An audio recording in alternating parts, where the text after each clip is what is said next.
gemeente baie welkom sê, baie in die huis van die Here. Ons doen dit gewoonlik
Goeiemôre gemeente.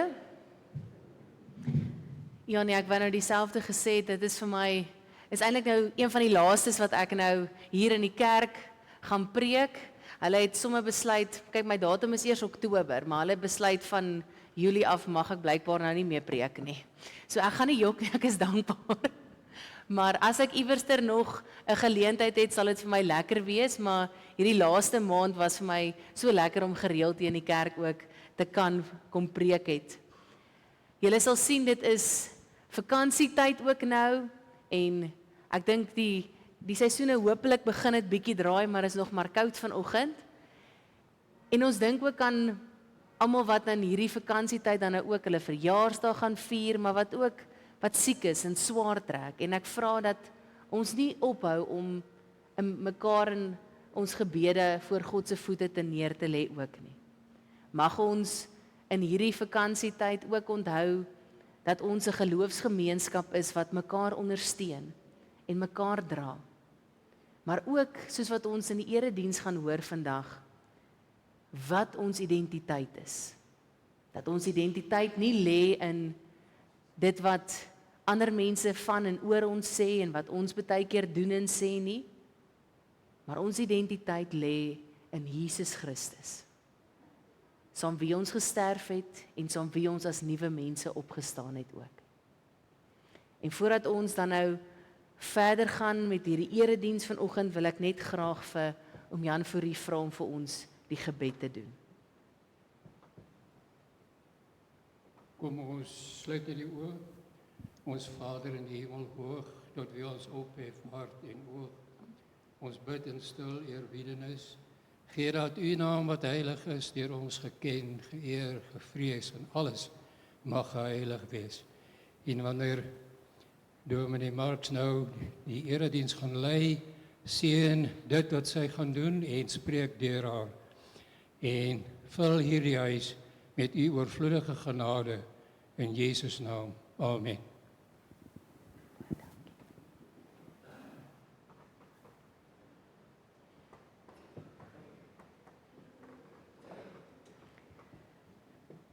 Geliefdes, ons weet dat ons hulp en ons krag is in die naam van ons Here en ons almagtige God wat hemel en aarde gemaak het. En ons weet dat ons in die teenwoordigheid is van hom wat tot in alle ewigheid getrou bly aan die beloftes wat hy vir ons gemaak het. En dat hy nooit die werk van sy hande laat vaar nie. En hy wil ons groet vandag. Genade en vrede vir julle van God onse Vader, van Jesus Christus wat ons saam met hom laat sterf het vir die sonde, maar ons ook saam met hom laat opstaan het as nuwe mense, en van die Heilige Gees. Amen. Geliefdes, in God se teenwoordigheid kan ons ook vanoggend ons lofliedere saam sing. So ek gaan vra dat ons sal staan vir ons lofliedere en dan neem ons weer ons sitplekke in om te hoor wat God vandag uit sy woord vir ons wil sê. Kom ons staan.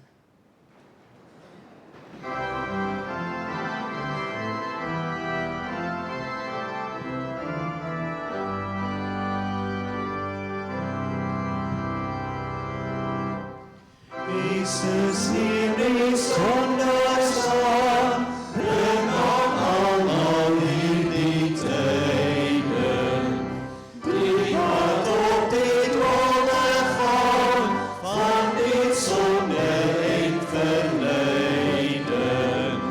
Die besaai oor hoop begaan, Jesus neem die sondaars aan. Hy my heiland spreek my vry, selfs al staan ek voor hom skuldig. Hy wat regter is oor my, het my straf gedra onskuldig. Ek sal nie verlore gaan, Jesus neem die sondaars aan.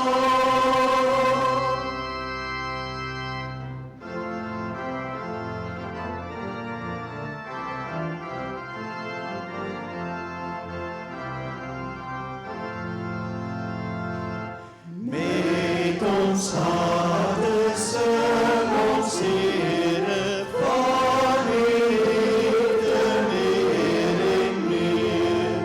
Aan die kruis het U ons sonde ons gedra met geen verweer.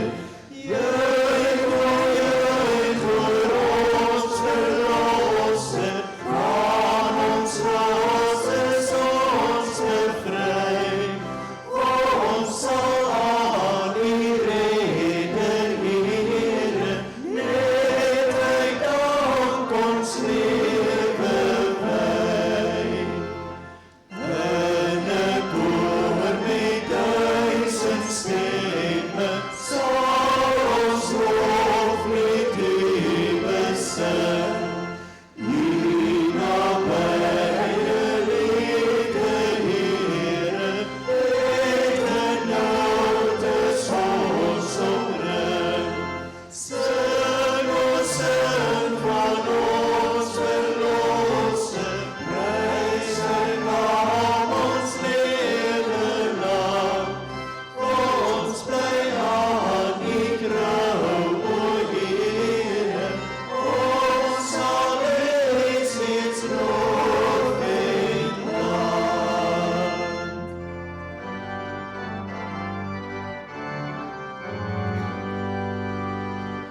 Aan Jesus koning al die eer, buig engele voor hom, buig engele voor hom neer.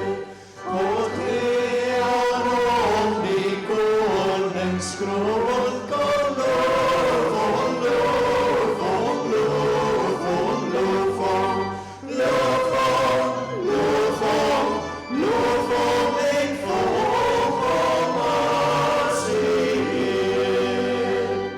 Loof hom, verlos is van die lam, wat om sy kroon verkeer. Sing alle volke, elke stam, kom loof hom, loof hom, loof hom, loof hom, loof hom, loof hom, loof hom en volg hom as Heer.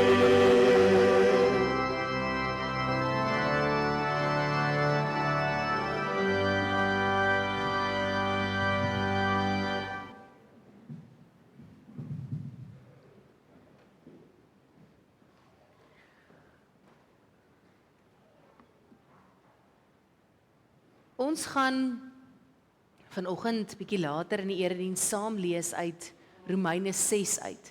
Die eerste 14 verse. En daar gaan ons hoor dat Jesus Christus het ons vrygemaak. Vry van sonde om ook nuut te kan leef.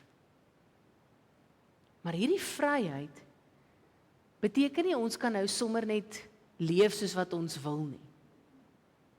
Want God wys vir ons hoe hierdie nuwe lewe ook moet lyk. En ons gaan saam lees en ons gaan hoor wanneer ons vers 12 en 13 lees.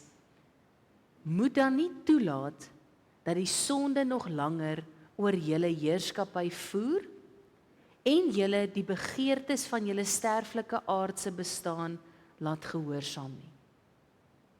Julle moet geen deel van julle liggaam in diens van die sonde stel as 'n werktuig om goddeloosheid te bedrywe nie. Nee, stel julle in diens van God as mense wat dood was, maar lewend gemaak is. En stel elke deel van julle liggame in diens van God as 'n werktuig om te doen wat God wil. Dit is God se wil vir ons. Nie dat ons moet vasgevang bly en weer eens 'n klomp reëls moet nakom nie. Want dis hoe dit vir ons baie keer voel in ons lewens. Daar's net 'n klomp reëls en dinge wat ek moet doen. Maar dis nie ons geloof wat 'n swaar swaard oor ons koppe het nie. God wil hê ons moet vry wees en elke dag in sy liefde en in sy genade leef en 'n nuwe lewe wat hy vir ons gee.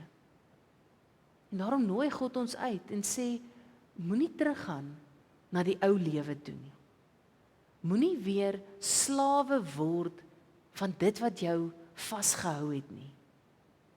Maar leef nou as nuwe mense wat nuut gemaak is. Mense wat kies wat reg is. Mense wat hulle lewens oopmaak vir God se werk. Want vryheid is nie iets wat ons net glo nie. Dis hoe ons leef elke dag. En dit is wat God van ons vra. En vanoggend kan ons geloof as antwoord op God se wil bely dan ook. Dat dit 'n getuienis is van die God in wie ons glo. In wie se naam ons as vry mense lewe. In die naam van God die Vader, die Seun en die Heilige Gees. So kom ons bely ons geloof terwyl ons net so bly sit. As 'n gebed voor ons prediking dan nou ook. Ons almagtige God, ons Here en ons hemelse Vader. Vader, vanoggend bely ons dat ek glo in God die Vader, die almagtige, die skepper van hemel en aarde.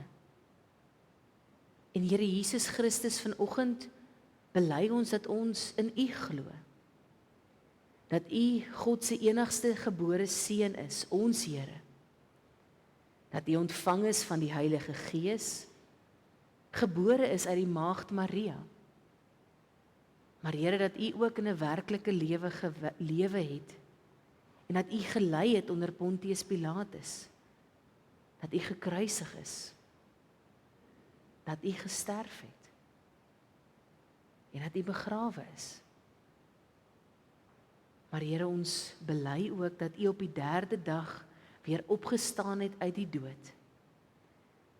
Dat U die mag wat die dood oor ons en oor U gehad het, gebreek het. Dat U opgevaar het na die hemel en dat U sit aan die regterhand van God die Vader, van waar U ook sal kom om te oordeel, en die wat nog lewe en die wat reeds gesterf het. Here, vanoggend bely ons dat ons glo in die Heilige Gees, U Gees wat in en deur ons leef, wat God in ons is. Ons glo aan 'n heilige algemene Christelike kerk, 'n geloofsgemeenskap waarvan ons deel is, die gemeenskap van die heiliges, die vergewing van sondes, dat ons nie meer slawe is vir die sonde nie. Ons glo in die opstanding van die vlees en 'n ewige lewe saam met U. Vader, rig ons gedagtes, dat ons sal hoor wat U vandag vir ons sê. Neem hierdie mense woorde wat ons sing en lees en hoor, en maak dit Gods woorde, dat dit diep in ons harte tref, dat ons sal weet wat ons identiteit is, en in wie ons identiteit is. Amen.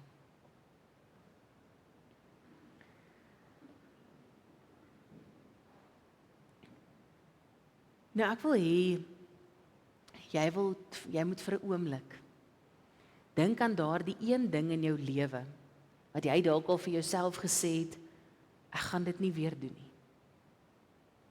Nou is 'n klomp dinge wat by my opkom, wat ek al gesê het, ek gaan dit nie weer doen nie. Miskien is dit die manier hoe jy met mense praat, met mense of met iemand spesifiek. Jy het besluit jy gaan meer geduldig wees, oor die algemeen of met daardie persoon. Maar soos ons weet, gebeur daar iets by die huis of by die werk, en as jy jouself weer kan kry, dan klink jou stem maar net weer soos altyd. Daai geduld is toe nou by die deur uit.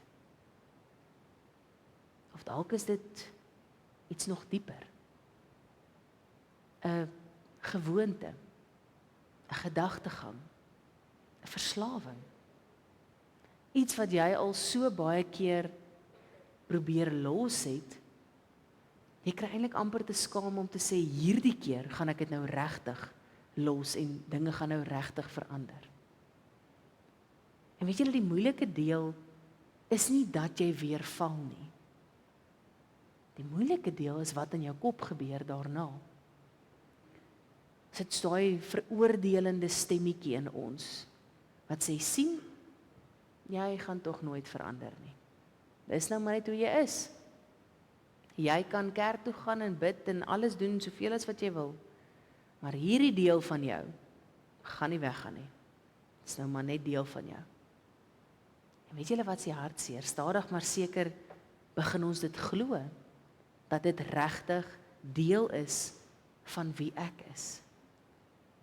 En dan kom jy Sondag kerk toe en jy hoor die dominee praat oor genade en 'n nuwe lewe. Maar môre stap jy nou weer in die regte lewe in, en dit voel dan nie altyd so nie.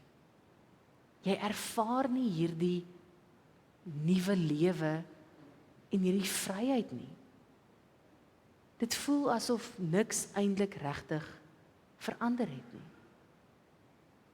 En weet julle, dis met hierdie spanning tussen dit wat ek graag wil doen, wat ek hier op 'n Sondag tydens 'n erediens sê ek wil doen, en dit wat ek eintlik regtig gaan doen. In hierdie spanning waar Romeine 6 vanoggend met ons kom praat. En ek wil vir ons die eerste 14 verse lees van hierdie gedeelte. Romeine 6 vers 1 tot 14.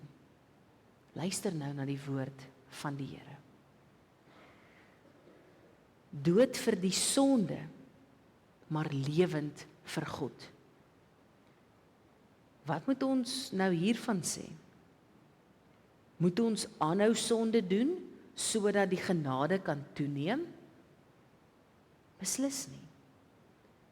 Hoe kan ons wat dood is vir die sonde, nog daarin voortlewe? Of weet julle nie dat almal wat in Christus Jesus gedoop is, in sy dood gedoop is nie? Deur die doop is ons immers saam met hom in sy dood begrawe, sodat, soos Christus deur die heerlike magsdaad van die Vader uit die dood opgewek is, ons ook so 'n nuwe lewe kan lei. Aangesien ons met hom een geword het in sy dood, sal ons sekerlik ook met hom een wees in sy opstanding. Ons weet tog dat die sondige mens wat ons was, saam met Christus gekruisig is, sodat ons sondige bestaan beëindig kon word. Ons is dus nie langer slawe van die sonde nie. Iemand wat gesterf het, is immers vry van die mag van sonde. Ons het saam met Christus gesterwe. Daarom glo ons ook, dat ons ook saam met hom sal lewe. Ons weet dat Christus, wat uit die dood opgewek is, nie weer kan sterwe nie. Die dood het nie meer mag oor hom nie. Hy het gesterwe en is eens en vir altyd vir die dood, vir die sonde dood. Nou lewe hy en hy lewe vir God. Julle moet dus altyd onthou dat ook julle vir die sonde dood is, maar vir God lewe, omdat julle een is met Christus Jesus. Moet dan nie toelaat dat die sonde nog langer oor julle heerskappy voer en julle die begeertes van julle sterflike aardse bestaan laat gehoorsaam nie. Julle moet geen deel van julle liggame in diens van die sonde stel as 'n werktuig om goddeloosheid te bedrywe nie. Nee. Stel julle in diens van God as mense wat dood was, maar lewend gemaak is. En stel elke deel van julle liggame in diens van God as werktuig om te doen wat God wil.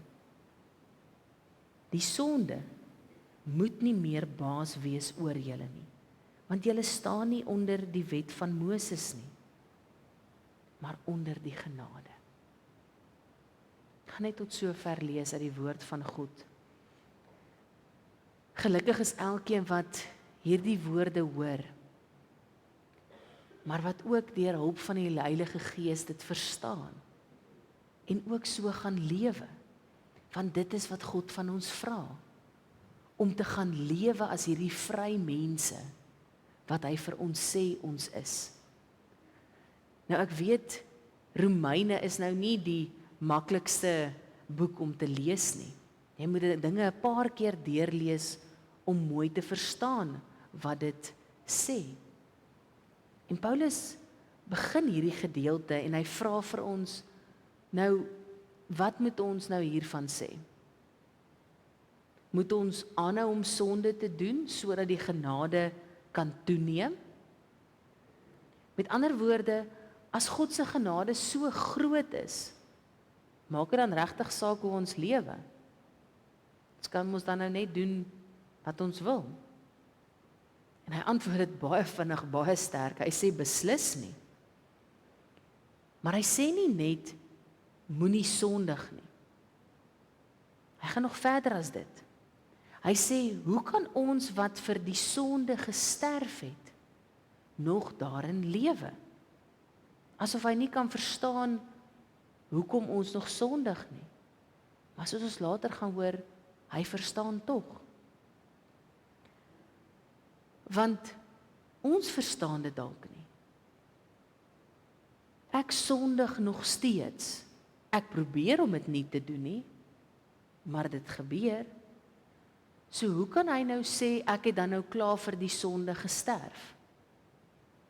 Ek lewe nog steeds in 'n gebroke wêreld, waar dit vol sonde is, vol versoekings, vol terugslag. En ek worstel nog steeds met hierdie sonde. En Paulus probeer nie ontken dat sonde nie meer daar is nie. Hy weet in watter wêreld ons leef. Hulle het in dieselfde wêreld geleef. Maar hy probeer iets anders sê. Hy sê nie, die wêreld rondom jou is nou anders nie. Hy sê hier binne jou, het daar iets fundamenteel verander. En hier binne jou is dit anders. Want hy sê, kom ons gaan terug na Jesus Christus toe. Onthou weer wat Jesus Christus vir jou gedoen het. Want as ons almal wat in Christus gedoop is, nie ook in sy dood gedoop nie. Ons is saam met hom begrawe, sodat ons weer saam met hom as nuwe mense kan opstaan. as nuwe mense kan lewe. En Jesus Christus is eintlik die kern waar rondom sy hele boodskap draai. En dit wat daar aan die kruis gebeur het, dit wat ons ook in ons geloofsbelijdenis bely het. Want toe Jesus gesterf het ek en my ou lewe saam met hom gesterf. Toe Jesus begrawe is my ou lewe saam begrawe en het dit daar agter gebly. En toe hy opgestaan het ek saam met hom as nuwe mens opgestaan. Daai ou lewe het nie weer saamgekom nie. En hierdie moet nie net 'n mooi kerkmetafoor wees, mooi beeldspraak wat ons hoor, maar ons verstaan dit nie altyd nie. Dit moenie net 'n simboliese handeling wees, wat ons baie keer laat beter voel, as ons dalk sonde gedoen het nie. Paulus wil vandag vir jou sê dat dis nie mooi woorde nie. Dis jou werklikheid. Dis jou identiteit. Dit is wie jy is. Die ou mens is saam gekruisig. Die sonde is vernietig. En ons is nie meer slawe van die sonde nie. En is so 'n belangrike en 'n kragtige gedagte wat ons moet verstaan. Hierdie slawe vir sonde. Want in die tyd wat Paulus hierdie geskryf het, was daar baie slawe gewees. En slawe, weet ons, het nie 'n keuse gehad nie. Hy kon nie self besluit hoe hy leef nie, want 'n slaaf het aan iemand behoort. Hy was 'n eiendom. Iemand anders het vir hom gedink. As die meester gesê het, jy moet nou werk, dan moet jy nou werk. As die meester gesê het, jy moet iewers heen gaan, dan het jy gegaan. Jy het nie jou eie lewe gehad nie. Hulle het jou lewe beheer, besluite vir jou gemaak. En dis met hierdie beeld, wat Paulus vir ons probeer verduidelik, hoe ons verhouding met die sonde was. Julle was nie net mense wat verkeerd gedoen het nie. Hy sê, ons was eintlik mense wat onder die heerskappy van sonde was. Jy kon nie anders nie. Maar, dit het verander. Hy sê nie, die sonde is nou weg nie. Hy sê nie, die versoekings gaan nie meer daar wees nie. Hy sê, sonde is nie meer jou baas nie. Hy het nie meer mag oor jou of is verhewe bo jou nie. En dit is die verskil. Voorheen het jy nie 'n keuse gehad nie. Maar nou het jy. Voorheen het sonde oor jou geheers. En nou probeer dit nog doen. Dit is nie nou sommer net weg nie. Maar dit het nie meer mag en gesag om dit te kan doen nie. En hy sê vir ons, moenie dat die sonde in julle sterflike liggaam heers nie. Hy veroordeel ons nie en sê die sonde heers daar nie. Hy sê vir ons, moenie toelaat dat dit heers nie. Dis soos as jy 'n werk verlaat het en jou ou baas bel en stuur nog steeds vir jou boodskappe oor wat om te doen en hoe om dinge te doen en hy skryf vir jou voor wat jy moet doen. Hy kan maar praat. Hy kan maar aangaan. Maar jy het 'n keuse om nie meer te luister nie. Om dit nie meer te doen nie. Om nie meer vasgevang te wees in daardie omgewing nie.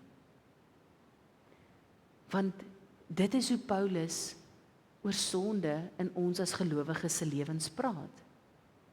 Ons is vry daarvan. Sonde het nie meer 'n mag oor ons nie. Maar dit voel nie vir my altyd so nie. Maar môreoggend staan ek op en ek is dalk gestres oor dit wat by die werk moet gebeur of ek is net moeg. Dit was 'n lang jaar nou al so ver gewees. En ek probeer regtig om die goeie dinge te doen. Maar hier druk iemand voor my in die verkeer in. En weet jy, voordat ek dit weet of kan keer, dan tree ek weer presies op, soos wat ek altyd reageer. Oor dit wat ander mense doen. Of jy sit dalk, en jy's alleen, en jou gedagtes begin in 'n rigting inloop, wat jy weet jy nie by wil wees nie, wat jy weet nie reg is nie, wat jy probeer vermy, maar dit is so moeilik om dit te stop. Jy val weer in daardie selfde patroon wat jy al hoeveel keer probeer breek het. En dit is vir ons moeilik, want jy voel glad nie vry nie. Ons voel nog steeds vasgevang in dit wat ander mense sê, dit wat ons gedagtes mee heen gaan. Maar daarom moet ons hoor wat vers 11 vir ons sê. Vers 11 sê vir ons, julle moet dus altyd onthou, dat ook julle vir die sonde dood is, maar vir God lewe, omdat julle een is met Christus Jesus. Daardie waarheid, dis iets wat ons baie maklik oor Jesus kan sê. Hy het gesterf, hy is begrawe, hy het opgestaan, hy is 'n nuwe mens, en ons is ook soos hy. Maar ons glo dit nie altyd nie. Ons leef dit nie altyd nie. Want ek kan dit oor hom sê, maar ek kan dit nie oor myself sê nie. Daarmee sukkel ek. Die 2020 vertaling sê dit bietjie anders, waar hulle sê, beskou julle self dan, dat julle in Christus Jesus dood is vir die sonde, maar lewend vir God. Beskou jouself, reken jouself, sien jouself, dit is wie jy is. Jy moenie begin uit hoe jy voel wat waar is, of wat mense vir jou sê waar is nie. Jy moet leef vanuit dit wat God vir jou sê waar is. Wat jou identiteit is. Jy is wie God sê jy is. En hy sê jy het saam met Jesus gesterf en as 'n nuwe mens opgestaan.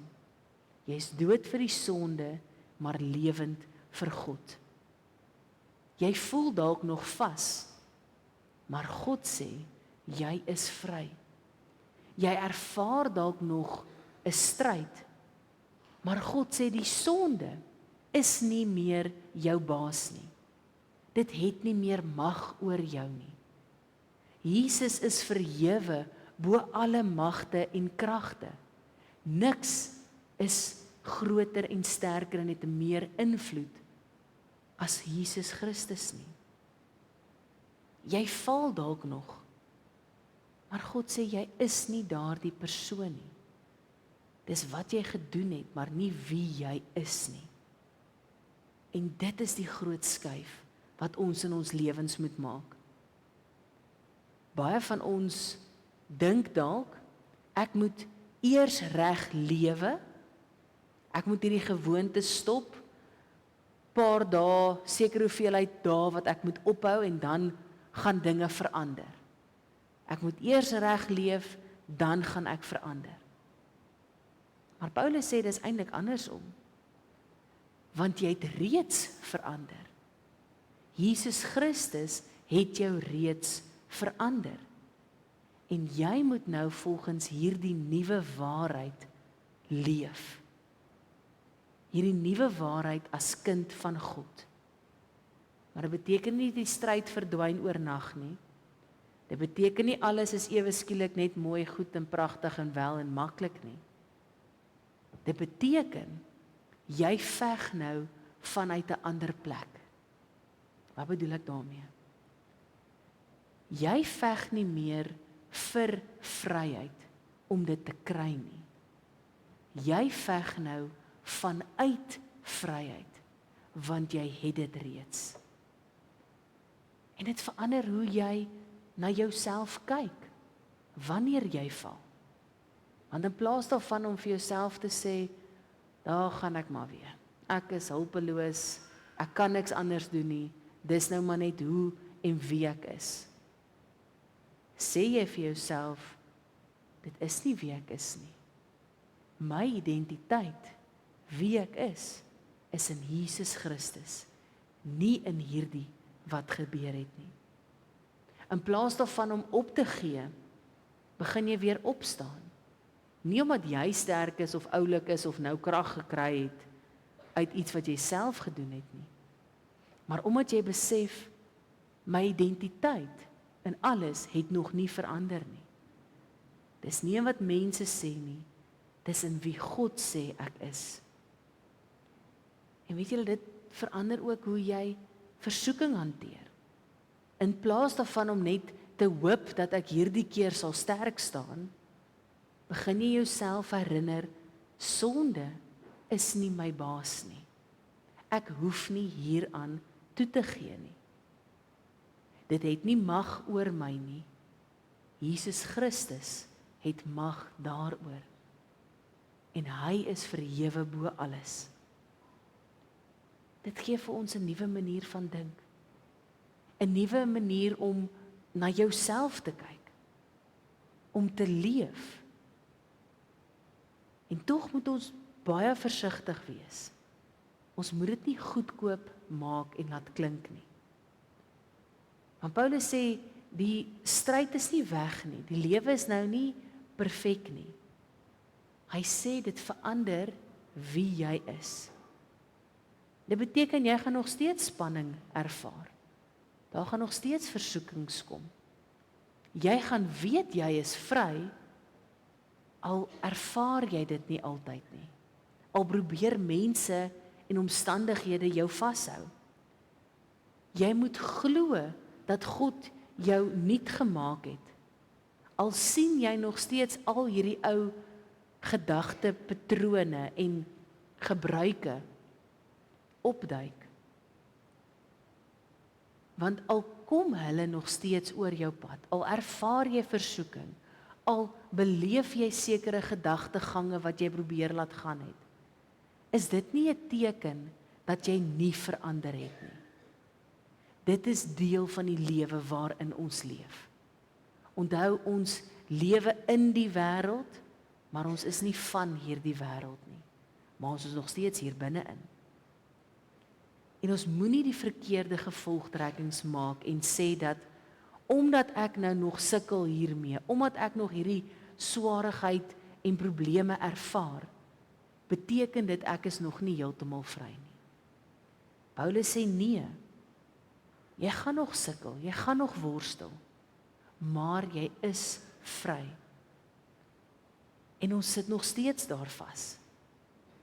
Want dan dink ons verder, as ek nou regtig 'n regte en 'n goeie Christen was, dan het ek mos nou nie hierdie stryd ervaar nie.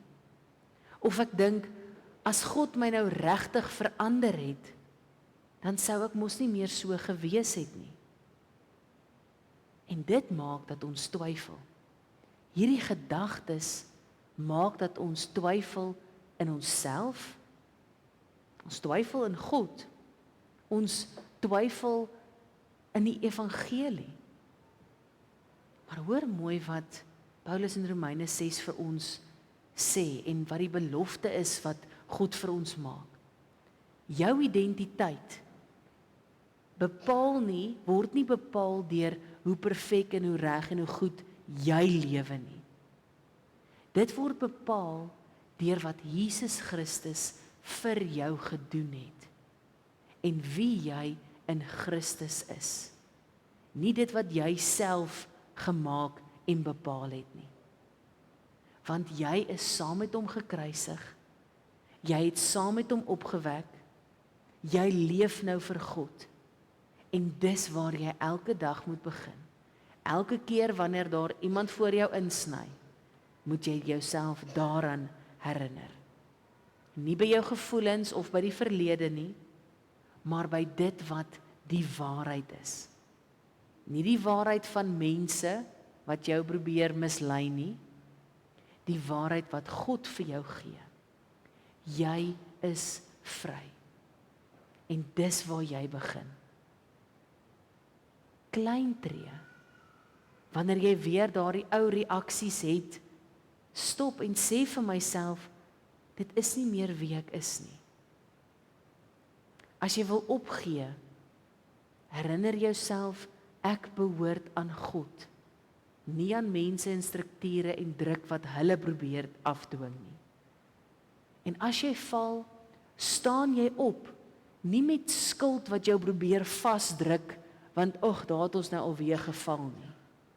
Maar uit genade wat jou oplig en sê, my kind, jy is nog steeds my kind. Dit is hoe 'n nuwe lewe lyk. Nie perfek nie, maar anders. Nie altyd maklik nie, maar 'n regte lewe, 'n werklikheid met 'n belofte van God se teenwoordigheid en sy genade. So dalk is die belangrikste vraag wat jy vandag vir jouself moet vra nie, wat moet ek doen en hoe moet ek alles reg doen nie? En doen ek alles reg nie? Maar miskien is die vraag, glo ek regtig wie God sê ek is? Nie wat doen ek nie, maar wat is my identiteit? Glo jy dat jy vry is? Of leef jy dalk nog soos iemand wat vasgevang is? Glo jy dat jou ou self daar saam met Jesus begrawe is en daar gebly het? Of sleep jy dit nog saam oral waar jy gaan? Want as jy leef soos jou ou self, dan gaan niks verander nie. Maar as jy begin leef wie jy is, jou identiteit in Jesus Christus, dan gaan dinge begin verander. Nie omdat jy perfek is nie, maar omdat God se waarheid verhewe is bo alles en sy waarheid vir jou is. En dalk is dit waar jy vandag moet begin. Nie met 'n groot belofte of 'n dramatiese besluit om dinge te verander nie, maar net met 'n eenvoudige erkenning. Here, help my om te glo wie U sê ek is. En dis waar die reis begin. By jou identiteit. By die waarheid. By die wete dat jy nie meer 'n slaaf is nie. Jy is vry. So gaan jy so begin leef. Amen.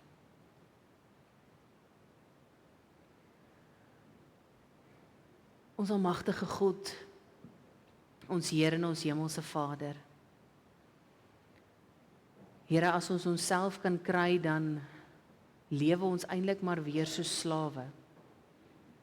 Slawe wat nie 'n keuse het oor wat ons sê en doen nie. En gee ons eintlik die mag aan sonde. Want Vader, is vir ons baie keer moeilik om te besef dat U genade vir ons so ongelooflik groot is. Dat U ons as sondige mense, as U kinders ag. Dat U seun gestuur het om aan die kruis vir ons te sterf. Maar nie net vir ons te sterf en dat ons toeskouers was nie, maar dat ons saam met U gesterf het. Saam met U begrawe is, maar ook saam met U opgestaan het. En dat die sonde en die dood nie meer mag oor ons het nie. Dat ons kan bely dat U verhewe is bo alle magte en kragte, teenswoordige en toekomstige. Vader, daarom bid ons dat in hierdie week, dat ons nie sal mag gee aan wêreldse versoekings en probleme en bekommernisse nie. Maar dat ons sal weet wie magtig is in wie ons identiteit vind. En dat ons daarin as nuwe mense sal leef. En dat daar waar ons val en struikel en terugval in ou probleme en ou patrone, gee vir ons die moed om te onthou dat U genade vir ons groot is. Maar dat ons nie net sommer net nou kan doen wat ons wil, want U genade is groot nie. Dat ons die keuse maak om op U gefokus te bly. En te weet dat U ons nie los nie. Dat U ons hand styf vas en oralster in hierdie wêreld saam met ons loop. Dankie dat ons weet dat ons dit in die magtige naam van God die Vader, die Seun en die Heilige Gees mag vra. En dat U saam met ons ook in hierdie week sal gaan, waar ons ook al gaan, met wie ons ook al praat. En mag hulle U liefde deur ons ervaar. Amen.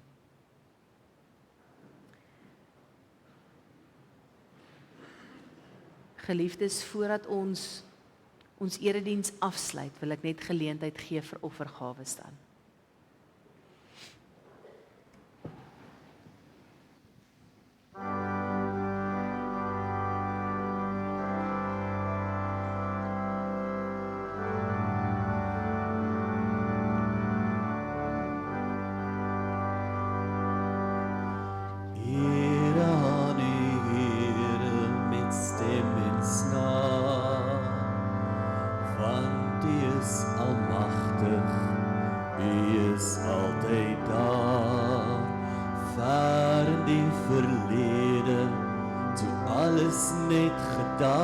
Was, het U my geken, gesê, hou my vas.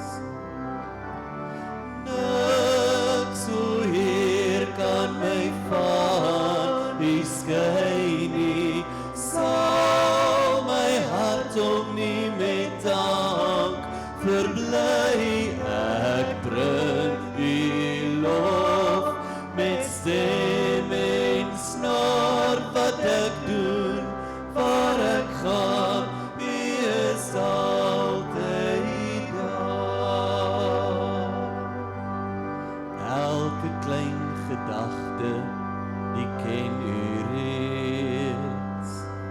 Donker, donker nagte, U is by my steeds.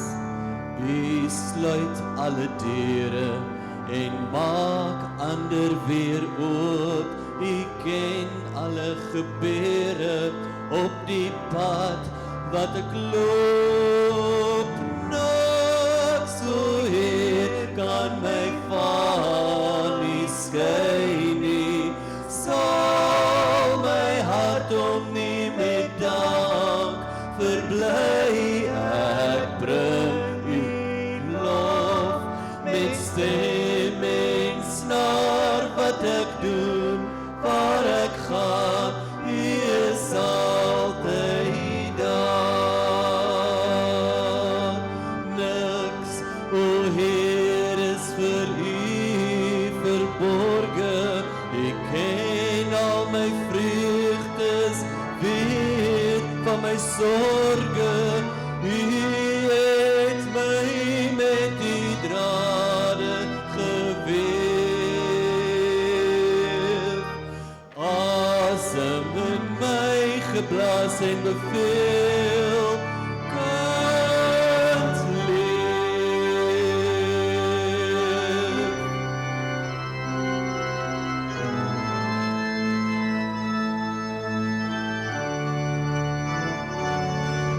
Ek bring U lof met stem en snaar, wat ek doen, waar ek gaan, U is altyd daar.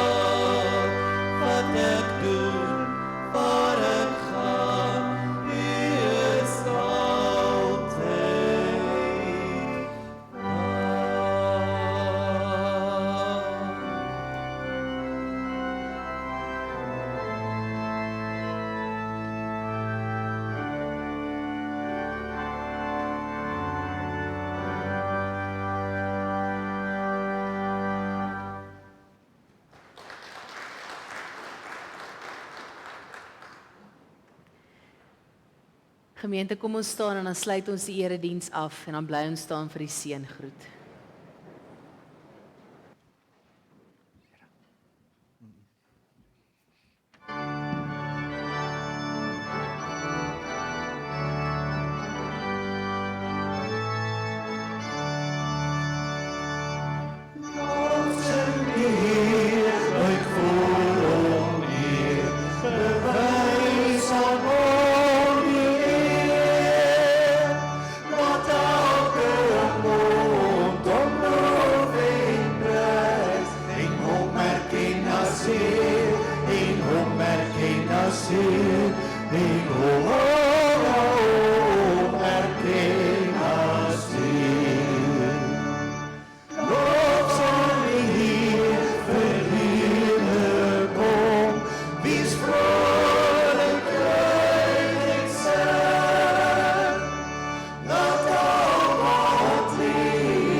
Ontvang die seën van die Here en gaan in sy vrede. Die genade van ons Here Jesus Christus, wat jou vrygemaak het van die heerskappy van sonde, en die liefde van God die Vader, wat jou nuut gemaak het om vir hom te leef, en die kragtige teenwoordigheid van die Heilige Gees, wat jou elke dag help om in hierdie vryheid te leef, sal met jou wees en bly, waar jy ook al gaan. Amen.